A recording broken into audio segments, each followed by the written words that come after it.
Nós estamos sendo preparados já há muito tempo para certos acontecimentos que estão profetizados. Mas parece que uma grande parte de nós não está se dando conta do que se trata. Escutam quando surge a informação, prestam atenção, mas é como se não estivessem ainda conscientizados do que se trata. E a propósito disso, então, nós fomos buscar uma transmissão de Maria do dia 13 de maio deste ano. E essa transmissão é muito válida para nós a propósito de muitos assuntos. E talvez não por acaso ela aconteceu no dia 13 de maio, porque ela sugere que nós estamos muito escravizados por tantos preconceitos, distrações, ou mesmo medos, né?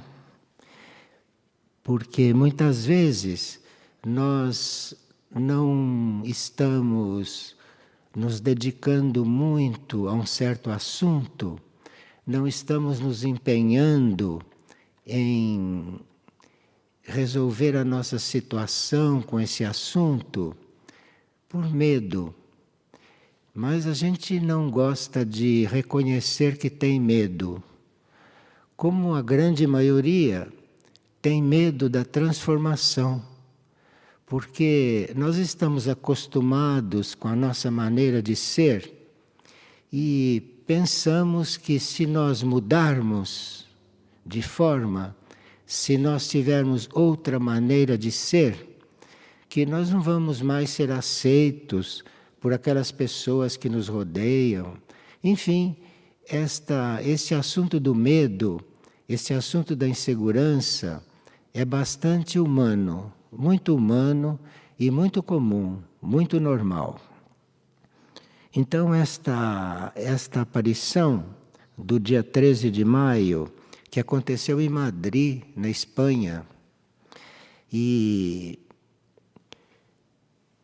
talvez seja muito bom nós a recordarmos um pouco. O que produz o medo em nós são as forças contrárias à evolução. Porque o medo é paralisante. Sempre que nós estamos com medo de alguma coisa, num certo sentido, uma parte do nosso ser está paralisado em alguma coisa. E é isso que as forças negativas querem, que a gente fique paralisado e com isso deixamos de reagir positivamente diante de muitas coisas.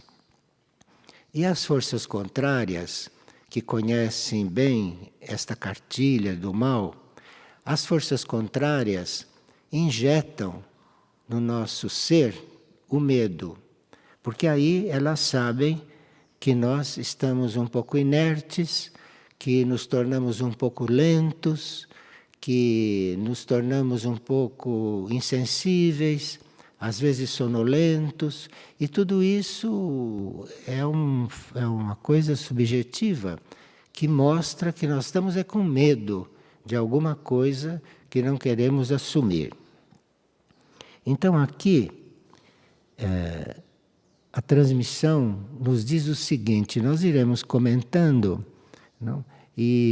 Mas em alguns trechos iremos lendo alguns pedaços, para não sairmos da energia, não sairmos da vibração, né, do original.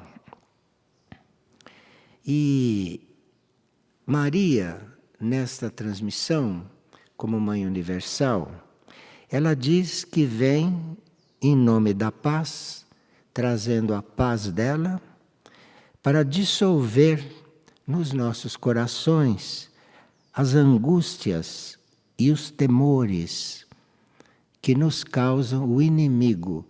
O que ela chama de inimigo são as forças contrárias à evolução.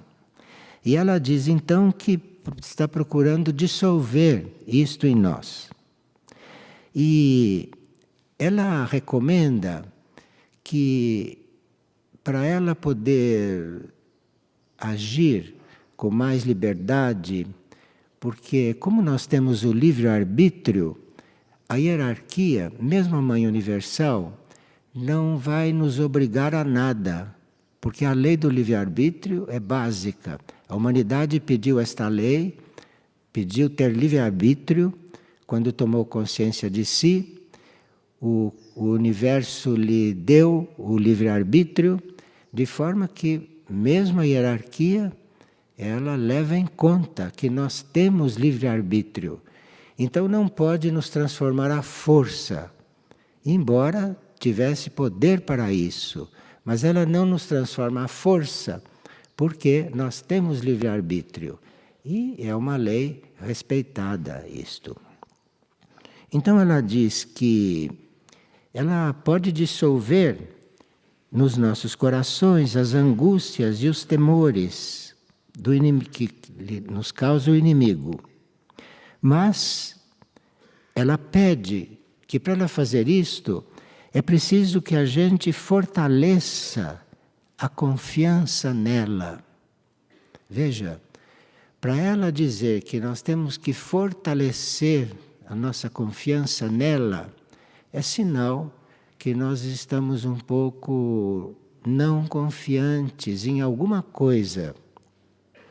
Alguns não estão confiantes que uma entidade daquela magnitude esteja sempre presente entre nós. E a pessoa, como é muito orgulhosa, nós como somos muito orgulhosos, achamos que uma entidade deste porte não teria que estar falando conosco, não é? A pessoa sente que a entidade está diminuída em falar conosco numa linguagem tão simples, não?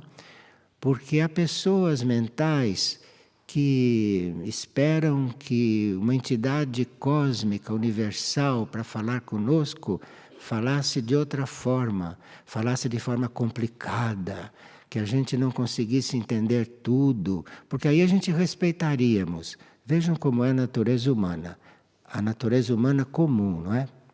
Então aí ela diz que seria preciso que nós fortalecêssemos a confiança nela, confiança em que ela está dizendo.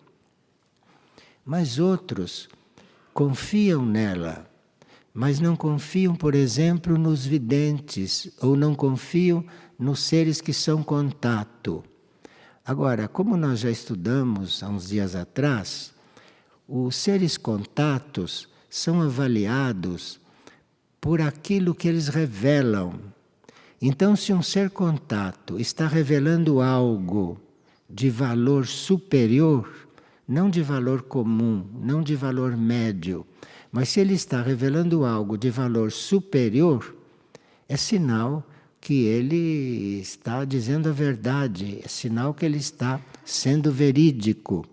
Porque nenhum de nós, como personalidade, poderia manifestar algo de valor superior sendo totalmente perfeito nessa manifestação. Porque nós somos muito falíveis, nós somos muito limitados. Mas, quando se trata de uma entidade daquele porte, ou nós não confiamos no processo que está acontecendo, ou não confiamos nos seres contato, não é? Ou não confiamos em nós mesmos, porque não temos a confiança suficiente em nós mesmos para nos deixarmos transformar. Porque, como se disse, nós, quando estamos com a possibilidade de nos transformarmos completamente, isto nos dá um pouco de receio, isto nos dá um pouco de insegurança, porque nós não estamos habituados, não, sequer com a ideia de sermos completamente diferentes do que somos. E isto seria o trabalho evolutivo. Nós não continuarmos a ser como somos, não? Mas eventualmente sermos algo muito mais evoluído, muito mais avançado. Mas esses medos nossos, esses receios, essas inseguranças, podem também não ser conscientes. Aparentemente, nós achamos que temos coragem. Aparentemente, achamos que estamos aceitando tudo sem nenhum receio. Mas subconscientemente ou inconscientemente, estamos resistindo a alguma coisa. Porque se não estivéssemos resistindo, estaríamos transformados. Porque as coisas são tão claras, tão simples, tão óbvias e tão possíveis de serem realizadas, que nós não estamos muito mais transformados porque alguma coisa no nosso subconsciente ou no nosso inconsciente, ou mesmo no nosso consciente, não está permitindo. Então essa transmissão vem a calhar, porque nenhum de nós pode confirmar realmente de estar totalmente entregue a um processo evolutivo. Nós podemos ter essa intenção, podemos ter esse programa, não é? Mas não podemos garantir se todo o nosso ser está na mesma atitude. Porque nós temos outros corpos, temos corpos sutis, não temos corpo astral, temos corpo mental, que quando saem do corpo, enquanto dormimos, não sabemos o que eles estão fazendo. Podemos saber se temos um sonho. Aí sabemos o que o corpo astral está fazendo, o que o corpo etérico está fazendo, o que o corpo mental está fazendo. Mas se nós não temos um sonho que mostre isso, não sabemos o que se passa com os nossos corpos sutis internos enquanto o nosso corpo físico dorme. Só estou dando um exemplo de por como nós não podemos estar totalmente seguros daquilo que pensamos que é consciente.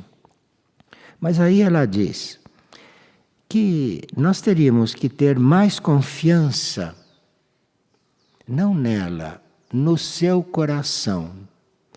Nós teríamos que ter mais confiança nessa energia do coração, coração espiritual, que é a energia que ela manifesta. O coração espiritual é um coração para todos os espíritos. É o coração da criação. Isto é o coração de Maria. O coração de Maria não é como o nosso. O nosso coração é um coração individual, é um coração particular. O coração de Maria é o próprio coração da criação. No coração de Maria, qualquer um de nós pode entrar. Mesmo aqueles que não acreditam nela, mesmo aqueles que não querem entrar, mesmo sem querer entrar, ela tem todos no coração dela. Isso chama-se um coração cósmico, não é um coração humano. Então, quando ela diz que ela não sente confiança no coração dela, isso é muito explicável, porque como nós não temos uma consciência ainda muito ampla, nós ainda não temos totalmente a consciência da nossa alma, não temos a consciência do nosso espírito. Como podemos ter consciência do que é o coração de Maria? Mas quando esta entidade se reduz a uma figura feminina, se reduz a transmitir para nós coisas com palavras humanas, com palavras nos nossos idiomas, então, por aí podemos avaliar o que é aquele coração e em que situação estaríamos com o nosso ser se aceitássemos este convite realmente. Aceitar este convite seria não ter realmente nenhuma dúvida de que ali estaríamos fazendo um outro processo, estaremos em outro nível de consciência, estaremos numa situação completamente diferente. E é aqui que entra o nosso medo invisível. Porque o que seria de mim se eu entrasse ali, não? E continuando a viver aqui, o que seria de mim? Como eu ficaria entre os outros, não?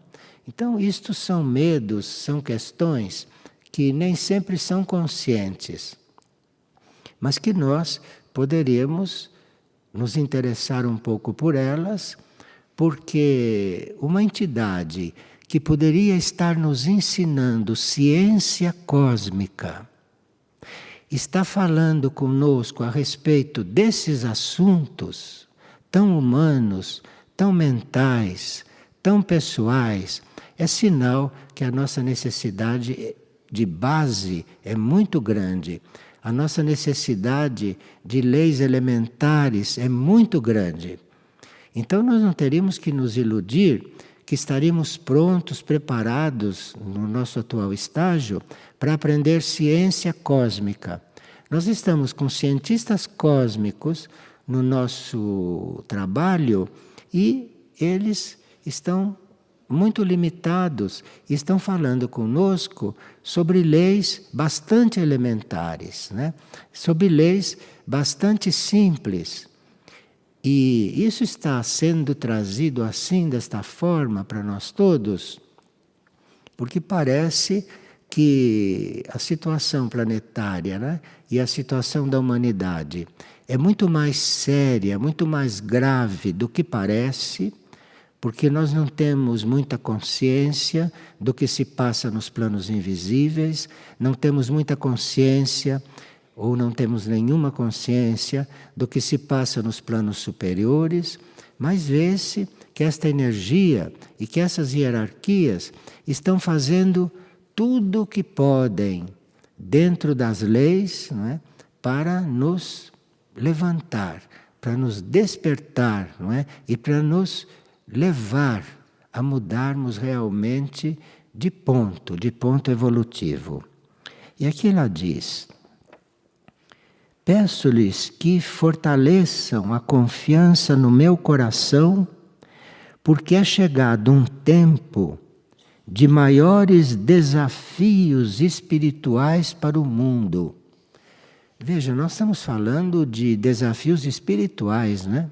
Não estamos falando de desafios materiais, porque os desafios materiais que vão acontecendo, ou que já estão acontecendo, nós não estamos nem tocando nisto. Então estamos falando de desafios espirituais, que é aquilo que nós estudamos, não é, há tantos anos, que é a nossa maior proximidade dos nossos níveis espirituais. Então, é chegado um tempo de maiores desafios espirituais para o mundo. Desafios espirituais, por exemplo, é nós sermos industriados, nós sermos levados a perder a fé, por exemplo. Porque se a gente tem fé, esses problemas não existem.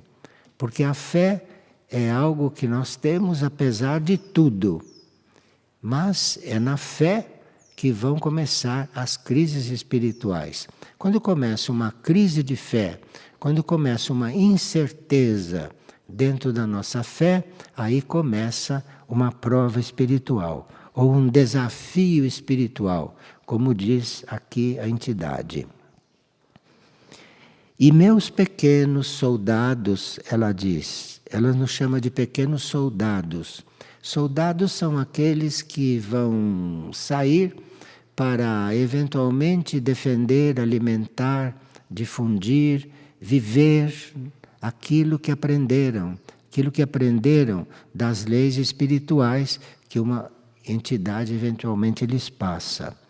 Então, meus pequenos soldados deverão sustentar-se firmes na oração e sem medo alçar a bandeira da paz e de redenção para o mundo. Aqui ela não diz que a gente pegue em armas e nem que a gente vá fazer comícios. Ela está dizendo que nós devemos nos sustentar firmes na oração.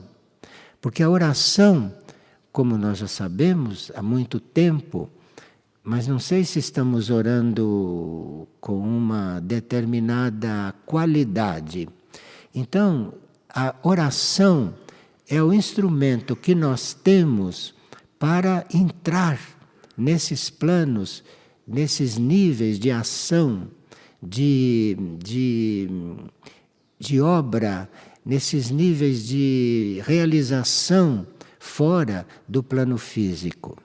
Então, deverão sustentar-se firmes na oração.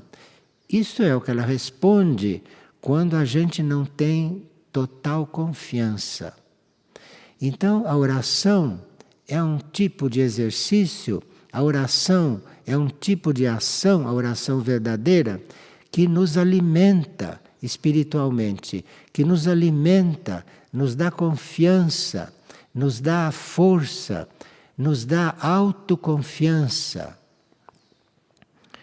E deveremos nos sustentar firmes na oração e sem medo alçar a bandeira da paz e da redenção para o mundo, não para nós. Nós teremos, neste nível de ensinamento, nós teremos de estar sempre fazendo coisas para os outros, fazendo coisas para o mundo.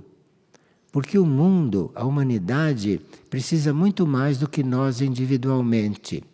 Porque as necessidades da humanidade e do mundo são a soma de todas as nossas necessidades, da necessidade de nós todos. De forma que a necessidade do mundo, a necessidade da humanidade, é infinitamente maior do que as nossas necessidades. E aqui a oração é o instrumento que nós temos seguros, não é? Um instrumento seguro para que a gente possa suprir esta necessidade da humanidade e do mundo. Porque a oração, quando é feita, a oração, quando é praticada, a partir do momento que a oração sai de nós e viaja pelo universo, é imprevisível o que essa oração pode fazer. A oração que nós emitimos, essa oração pode, logo que sai de nós, se unir com orações de outras qualidades. Pode se unir com todas as orações de quem está orando. E isso se transforma numa força enorme.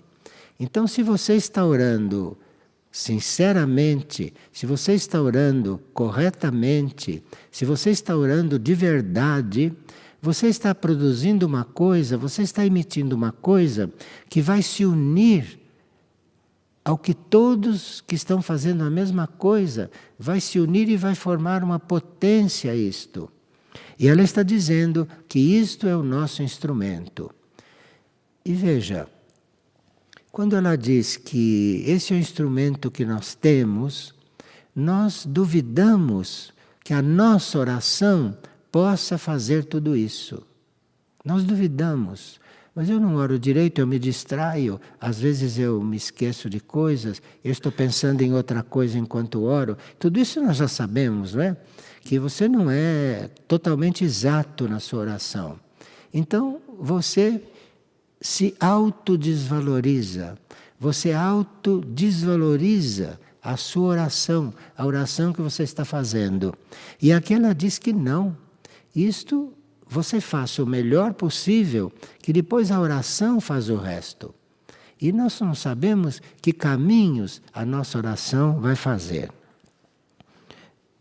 Ela está dizendo aqui, indiretamente, que isto pode influir na redenção do mundo. Na redenção do mundo. Então, nós teríamos que trabalhar um pouco a unidade entre nós, porque trabalhando a unidade, se isto realmente existe no nosso coração, se no nosso coração existe o sentido de unidade entre as almas. Então, uma Ave Maria que você ore, um Pai Nosso que você ore, qualquer coisa que você ore, mesmo uma oração espontânea, você não sabe que volume isso vai tomar, no que isto vai se transformar. Ela diz: é chegada a hora, filhos queridos, de purificar os males causados e que carregam como nações e como humanidade. Isto é, as nações e a humanidade carregam todos esses males feitos. Isso se torna uma carga, como um peso de infinito sofrimento que se reflete em suas vidas e em seus corações. Como o universo, o cosmos é uma unidade, é a nossa mente que tem esta ideia de coisas separadas. Mas do nosso plano mental para cima não há essa separação. Então, aqui é chegada a hora de purificar os males causados e que carregam as nações, carregam a humanidade, não é? Como um peso de infinito sofrimento. Deus lhes entregou uma oportunidade única de liberação e de redenção. Isto é, nunca houve em toda a história desta Terra e desta humanidade terrestre, nunca houve uma oportunidade de liberação e de redenção como esta que está sendo anunciada. Nunca houve isto. Nunca houve, por exemplo, que nós estejamos sendo liberados de cargas kármicas. Nunca houve a dissolução de karma como está sendo anunciado e como nós devemos estar nos sentindo aliviados, não? A não ser que a nossa mente crie coisas, imagine coisas ou não creia que coisas do nosso karma estejam sendo dissolvidas. Mas uma oportunidade de liberação e de redenção como esta que a humanidade está tendo hoje, isto parece que nunca houve em toda a história. Realmente nunca houve em toda a história. E por isso, como sua mãe e rainha da paz, venho ao encontro de todos para anunciar-lhes que esse tempo chegou. Esse tempo da redenção e esse tempo da liberação. A liberdade é uma coisa com a qual nós não estamos acostumados.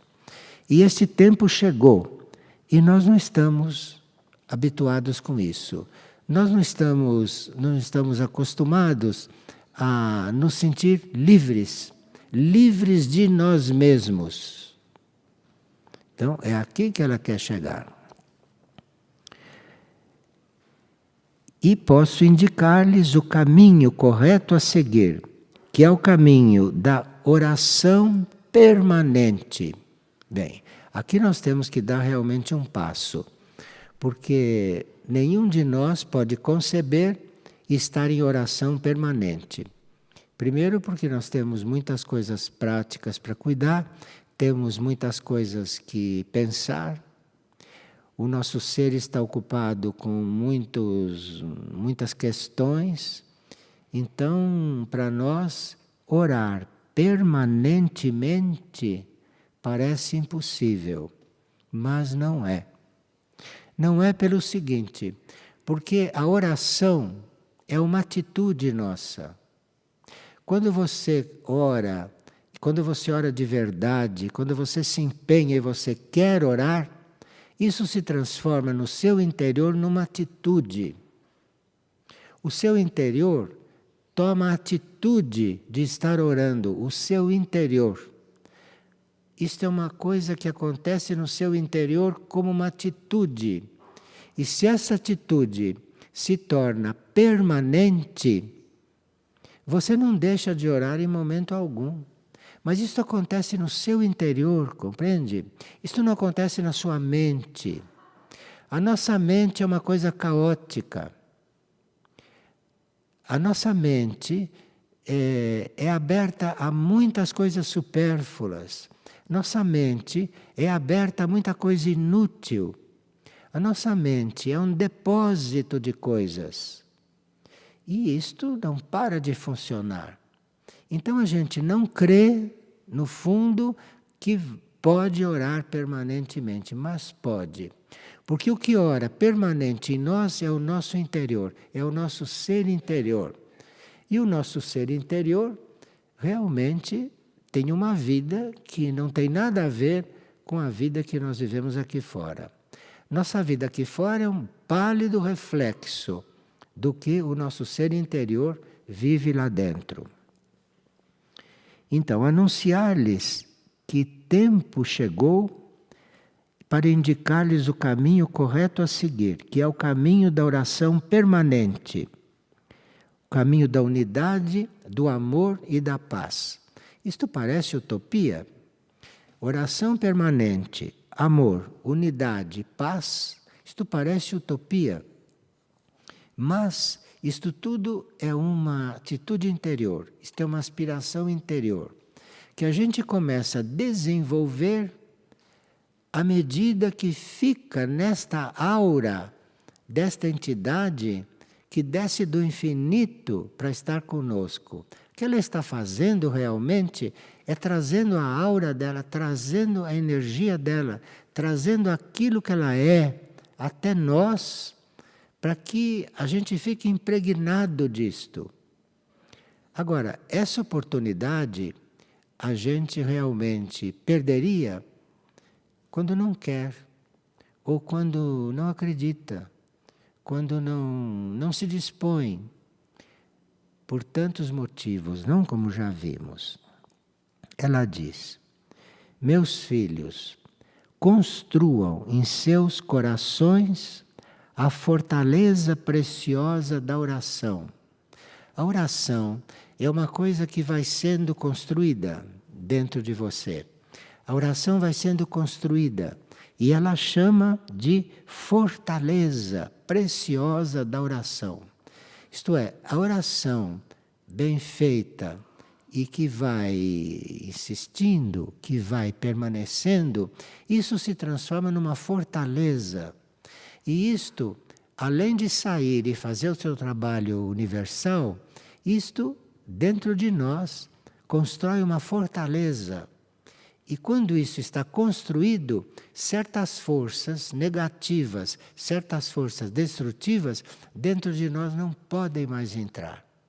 E isto foi a oração que construiu. Por que se fala dessas coisas em grupo? E não se fala destas coisas só pessoalmente, individualmente, só com aqueles que vão seguir.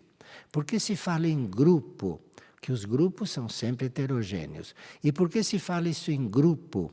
Se fala isso em grupo porque a soma das orações, aqueles que se dispuserem realmente a fazer da oração o seu veículo de existência, aqueles que resolverem isto e se somarem, isto fica muito poderoso. Isto fica muito poderoso e essas forças dissuasivas, essas forças negativas, essas forças destrutivas, vão encontrar muito menos possibilidade de nos penetrar, muito menos possibilidade de nos invadir, por causa da soma que conseguimos, trabalhando a unidade, o amor e a paz. Porque você está trabalhando a unidade, você está contribuindo para que as almas se unam em oração. Se você está trabalhando o amor, é o amor que liga, é o amor que coliga. E a paz, isto é, você não está prestando atenção, você não está sequer considerando o inimigo. O inimigo é a força contrária. O inimigo são essas forças contrárias que estão nos rodeando, que estão nos rodeando e que neste mundo estão soltas. Construam em seus corações a fortaleza preciosa da oração e tenham essa meta como a prioridade de suas vidas. Esse é outro ponto delicado. Porque nós podemos estar fazendo isto conscientemente da melhor forma.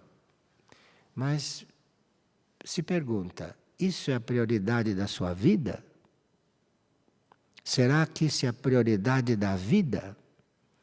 Ou nós temos outras prioridades? Porque nós podemos ter prioridades muito nobres, podemos ter prioridades muito evolutivas. E devemos mesmo ter prioridades evolutivas. Mas será que essa é a prioridade da vida? Isto precisa fazer um exame de consciência muito sério. Porque se você começa a cavar um pouquinho, vai ver que isto não é a prioridade da vida, não. Que isto é uma coisa que você se propõe a fazer seriamente. Mas orar permanentemente, se isto fosse prioridade da vida, já estaria acontecendo em maior proporção. Já estaria acontecendo em maior proporção individualmente e como grupo humano que nós somos. Porque a oração atua como um poder oculto nos corações dos seres e muitas vezes podem não perceber a sua atuação. Mas quando se enfrentarem com um tempo de caos, porque nós não estamos ainda no tempo de caos. O caos está se formando, nós chamamos de caos, isto que é este mundo. Mas o caos, o tempo de caos é muito além deste mundo. O tempo de caos vai ser o nosso curso adiantado. Vai ser o nosso desafio adiantado, viver no caos. Porque nós ainda temos vidas organizadas à nossa maneira, não? Mas já temos vidas organizadas. Sabemos que o caos existe, sabemos que o caos está destruindo muitas nações, que o caos está matando milhares de pessoas por dia. Sabemos de tudo isso. Mas a experiência do caos total nós não temos. E ela está nos avisando que nós vamos fazer esta experiência. Porque o caos total vai chegar. E nós vamos ter a consciência deste caos. Agora nós temos uma notícia do caos. Temos uma informação a respeito do caos. Mas não temos a experiência de viver o caos.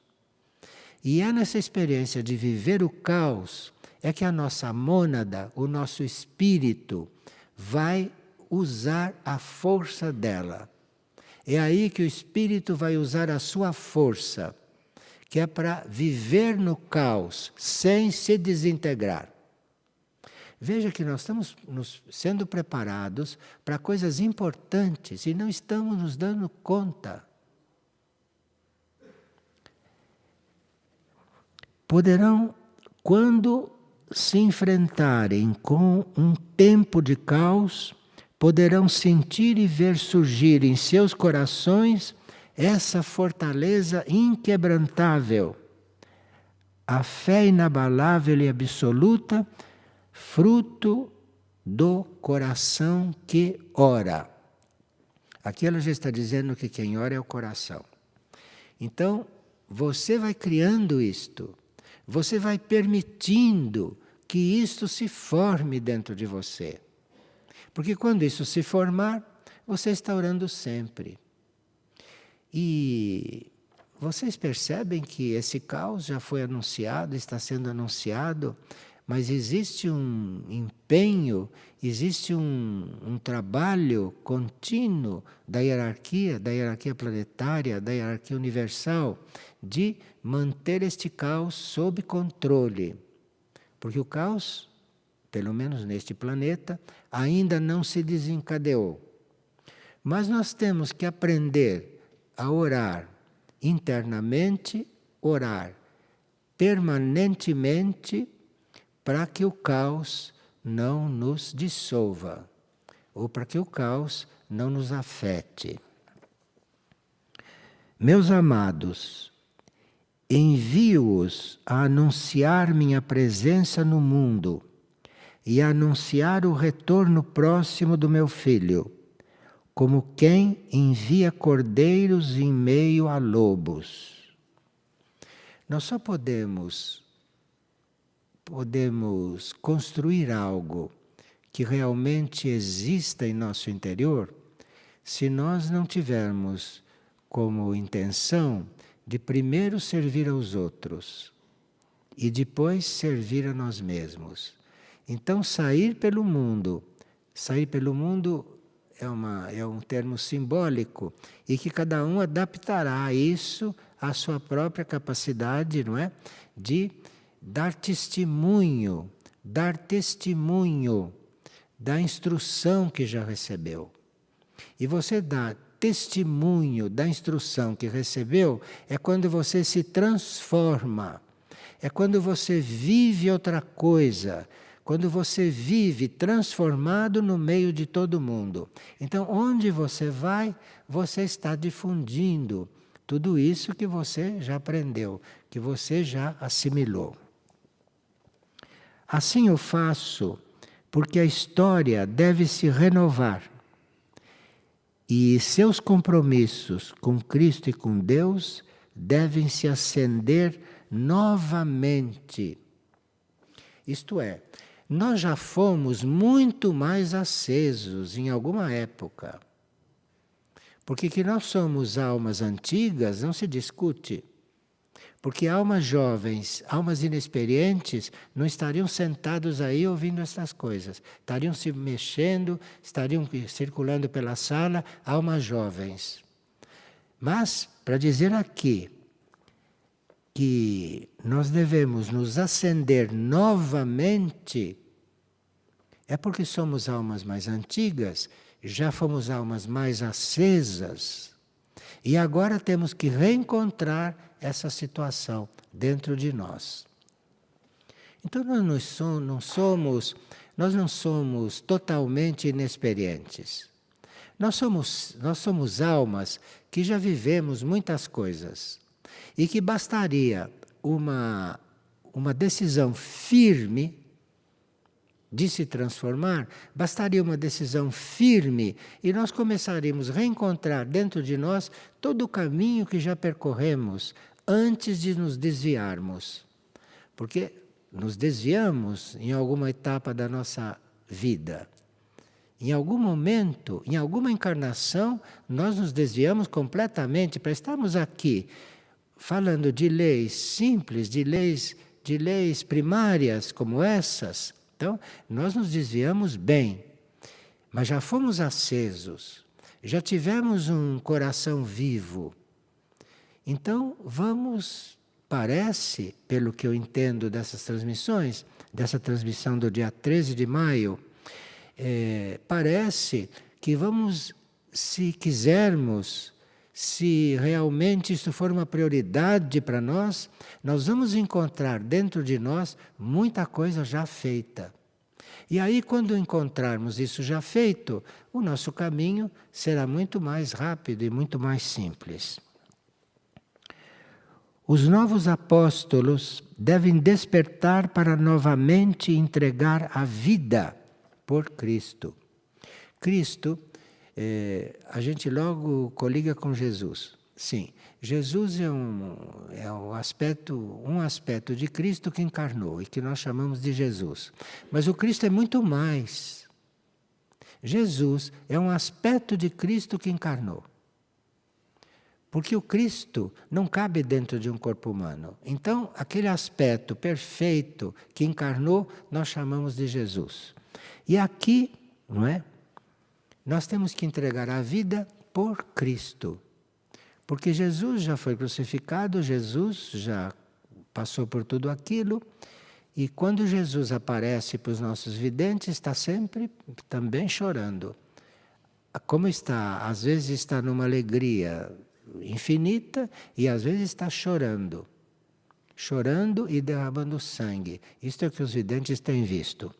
De forma que estes apóstolos, nos chama de apóstolos, porque somos almas mais antigas, não somos almas principiantes. Então temos uma bagagem, temos algo já construído dentro de nós. E falta um pouquinho mais de interesse, um pouquinho mais de fé e um pouquinho mais de confiança naquele processo, neste processo que está acontecendo, para você se entregar novamente ao que está sendo pedido agora. Porque agora está sendo pedido não que a gente faça o próprio trabalho e fique só com isto na nossa vida particular. Hoje está sendo pedido que você faça o seu próprio trabalho em função dos outros, que você faça o próprio trabalho oferecendo isso para todos aqueles que não fazem nada, ou para aqueles que fazem um trabalho relativo ou pouco trabalho. Então, hoje, nós estamos sendo convidados a fazer as coisas pelos outros, pelo mundo, pela humanidade. E quanto mais esquecermos de nós nesse trabalho, quanto mais o nosso ego ficar esquecido, os nossos medos ficarem desprezados, quanto mais nós fizermos esse trabalho de sair de nós para trabalhar pelo outro, servir o outro, fazer tudo em função do outro, sem medo, porque o medo paralisa a uma certa altura. Então, você saindo para isso, isso seria o que está nos sendo pedido agora. Mesmo porque a parte da humanidade que está interessada nestas coisas é uma parte mínima, que não chega a 10% de todas as almas que existem na órbita do planeta, encarnadas e desencarnadas. Não chega a 10%. Então, esses 10%, ou um pouco menos, que estão nessa disposição, esses 10% têm que valer por uma grande quantidade. Uma grande quantidade.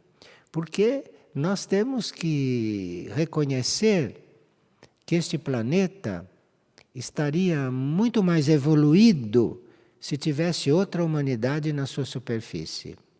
Então nós temos um débito planetário.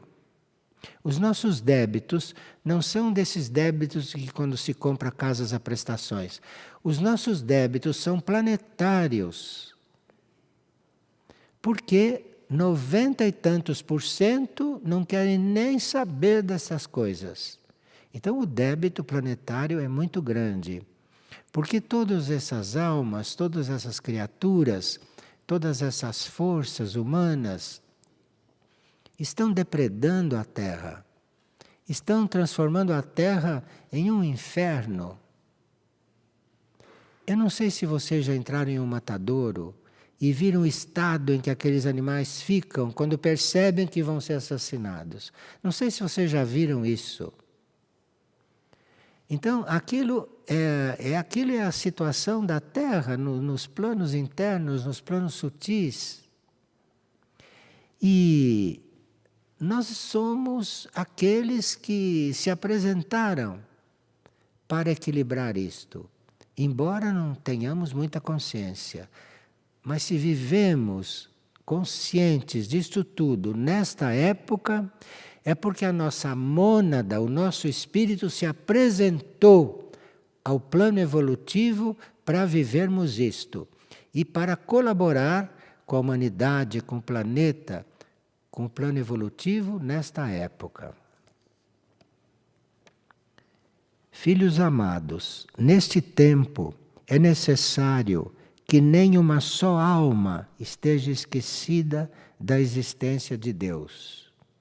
Cada criatura deste mundo deve saber da boa nova, do retorno de Cristo, Todos os seres devem ser tocados pela fé daqueles que estiveram diante da minha presença e, através da certeza de seus corações, devem despertar para o amor ao divino. Divino é um nível de consciência que nós precisamos tomar conhecimento dele um dia. Nível divino de consciência é aquele nível aonde estão os seres mais avançados do reino humano, nível divino. E nós temos que ter como destino, devemos ter como meta o nível divino. Não só o nosso nível físico purificado, o nosso nível astral purificado, o nosso nível mental concentrado. Nós temos que estar buscando o nível divino de consciência. E isso dentro de nós já estão as bases para isso. As bases já foram lançadas em vidas anteriores, em épocas antigas, em épocas anteriores. Vocês não desconhecem, porque já foram informados disso por outras vias, que há muitos seres que viveram na época de Cristo e que estão reencarnados nesta época. Seres que na época de Cristo não o seguiram totalmente, ou seres que na época de Cristo não fizeram tudo o que tinham que fazer. Todos estão reencarnados nesta época. Estão reencarnados também aqueles que não foram muito leais. Estão encarnados aqueles que se pronunciaram naquela época, que se definiram naquela época, estão encarnados, como estão encarnados também aqueles que não corresponderam. E somos nós todos estes. Bom, nesse tempo é necessário que nem uma só alma esteja esquecida da existência de Deus, porque as nossas almas já viveram essas coisas. As nossas almas, quando se pede que a gente seja aquilo que é, esta alma tem que se reencontrar. E na hora que essa alma se reencontrar, então a tarefa estará sendo cumprida.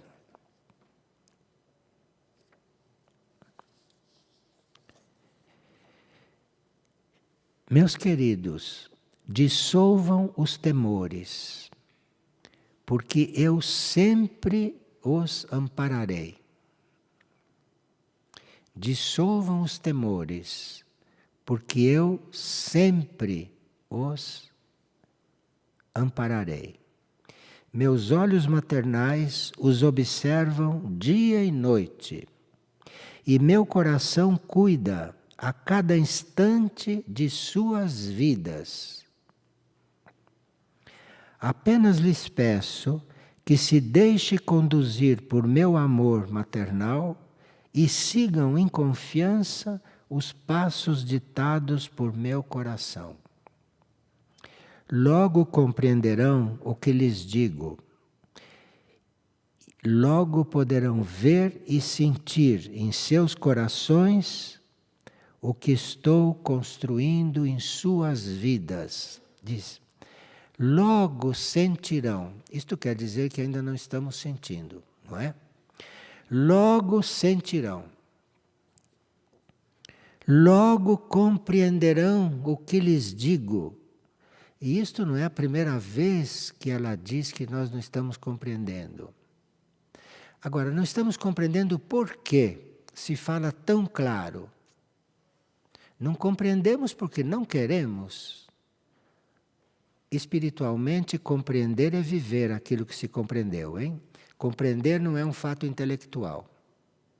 Porque compreender com o intelecto, todos nós compreendemos até equações complicadas. Mas compreender é viver aquilo que compreendeu. Então, logo compreenderão o que lhes digo. Logo poderão ver e seguir em seus corações o que estou construindo em suas vidas.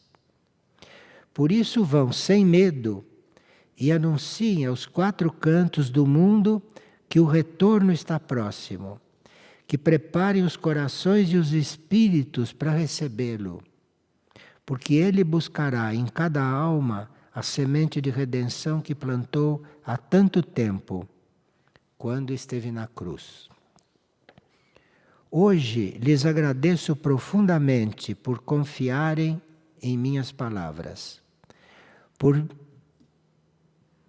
me abrirem as portas do coração e por se deixarem guiar por meu amor maternal. Porque enquanto estávamos quietos e abertos, muita coisa aconteceu. Muito trabalho aconteceu em nossas vidas. Agora, este convite à oração permanente, que é uma atitude interna nossa, que não para nunca, é uma atitude interna permanente. Isto teria que ser criado com a nossa intenção. E a nossa intenção inclui o que é a nossa prioridade. Ninguém sabe qual é a nossa prioridade. Aparentemente, as nossas prioridades são todas humanas e materiais. Aparentemente. Mas, será que a nossa mônada, o nosso espírito, será que a nossa alma já não tem isto como prioridade?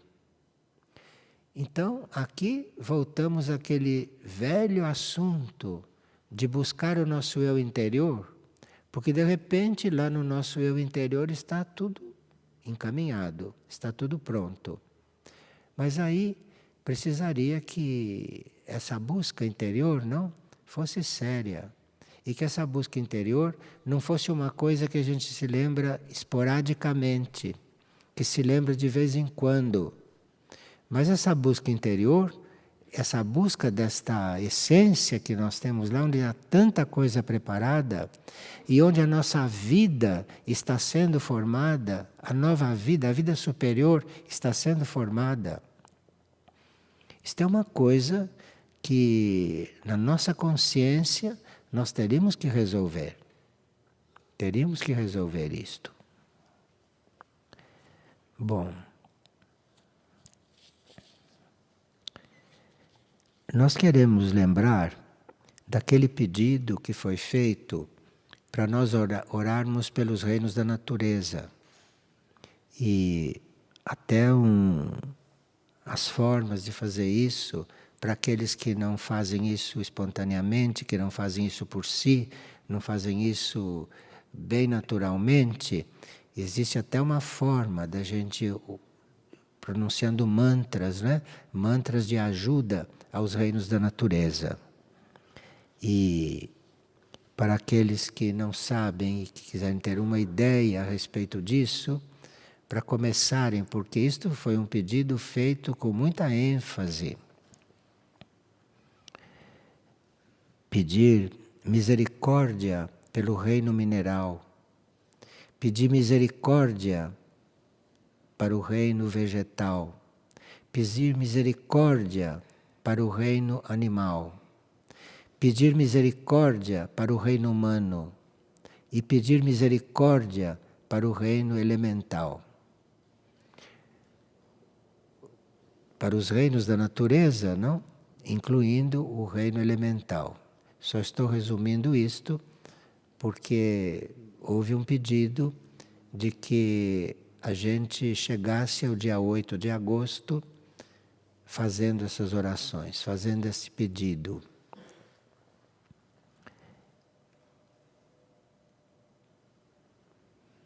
Misericórdia para o reino mineral, misericórdia para o reino vegetal, misericórdia para o reino animal, misericórdia para o reino humano e misericórdia para o reino elemental.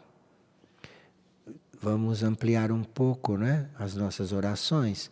E esse pedido de misericórdia, isso é algo que deve ser muito verdadeiro, para que essa oração seja efetiva realmente. Muito obrigado a todos, então.